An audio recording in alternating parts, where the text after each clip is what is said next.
दिखाई दे रहा है, कोई अविनाशी शरीर नहीं तुम्हारा। इस शरीर के लिए पापाचरण करके कभी सुखी नहीं हो सकते। तो पापियों के ऐश्वर्य को देखकर अधर्म को धारण करने वाले कभी संदेह मत करना। इनको ऐसे सुख दिया जा रहा है जैसे फांसी की सजा देने वाले को अंतिम इच्छा पूर्ति की जा रही है। जीवन मुक्तता स्वयं भजन करने से होगी। पति परमात्मा का ध्यान करेगा तो परमात्मा को प्राप्त होगा, पत्नी परमात्मा का ध्यान करेगी तो परमात्मा को प्राप्त होगी। भगवत प्राप्ति एक अलग चीज है। और यदि अन्य कोई ध्यान होगा तो वह संसार में ही जन्मेगा। स्त्री यदि शरीर का ध्यान करते हुए पति के मरे तो भगवत प्राप्ति हो जाएगी क्या? शरीर की प्राप्ति होगी। पुरुष स्त्री शरीर का ध्यान तो स्त्री शरीर की प्राप्ति। भगवत प्राप्ति के लिए सिर्फ भगवान का भाव। अब वो चाहे मंदिर में मान लो भगवान, चाहे पति में भगवान मान लो, चाहे पुत्र में भगवान मान लो, चाहे कुत्ता में भगवान मान लो, जहां भी तुम्हारा भाव बने। अगर देखो नामदेव जी ने कुत्ते में भगवान माना तो भगवान मिले ना, खंबे में भगवान माना तो भगवान मिले ना। भगवान के भाव से ही मुक्ति है, भगवान के भाव से ही भगवत प्राप्ति है। ये साधारण पुण्यों का हिसाब किताब भले हो जाए, भजन का नहीं। भजन तो करोगे तो भगवान की प्राप्ति होगी।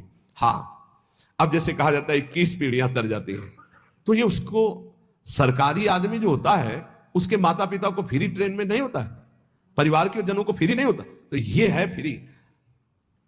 पत्नी अगर भगवान का भजन करेगी तो उसके माता पिता का जो कुल है उसको उतारेगी। पति भगवान का भजन करेगा तो अपने माता पिता के कुल को उतारेगा, और दोनों मिलकर भजन करेंगे तो दोनों कुलों को उतार देंगे।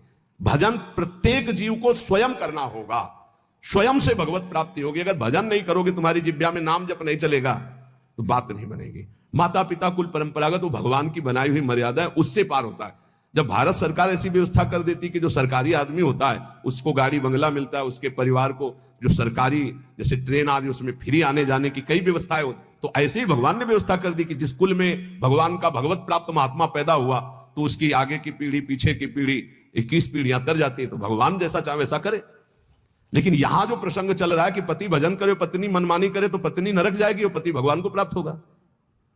पत्नी भजन करे और पति मनमानी करे, शराब पिए इधर उधर करे तो पति नरक जाएगा, पत्नी भगवान को प्राप्त होगी। क्योंकि लौकिक संबंध ये है, पारलौकिक तो हम सब भगवान के अंश है ना। ये वर्दी केवल स्त्री पुरुष की है। हमारा भाव समझ लिया जाए कि स्त्रियां अपने पति की सेवा में रहें, पति को भगवान का स्वरूप माने और खूब भगवान का नाम जप करें। श्री कृष्ण का स्वरूप मानकर पति की सेवा करना और श्री कृष्ण नाम जप करना, इन दोनों बातों से उनको भगवान की प्राप्ति हो जाती है। ध्यान दीजिए, स्त्री को जब मृत्यु का समय आता है तब पति के बाह्य स्वरूप का ध्यान नहीं, पति के आंतरिक स्वरूप का, आंतरिक स्वरूप श्री कृष्ण, उनका ध्यान करते हुए शरीर छूटे तो भगवान की प्राप्ति हो जाती है।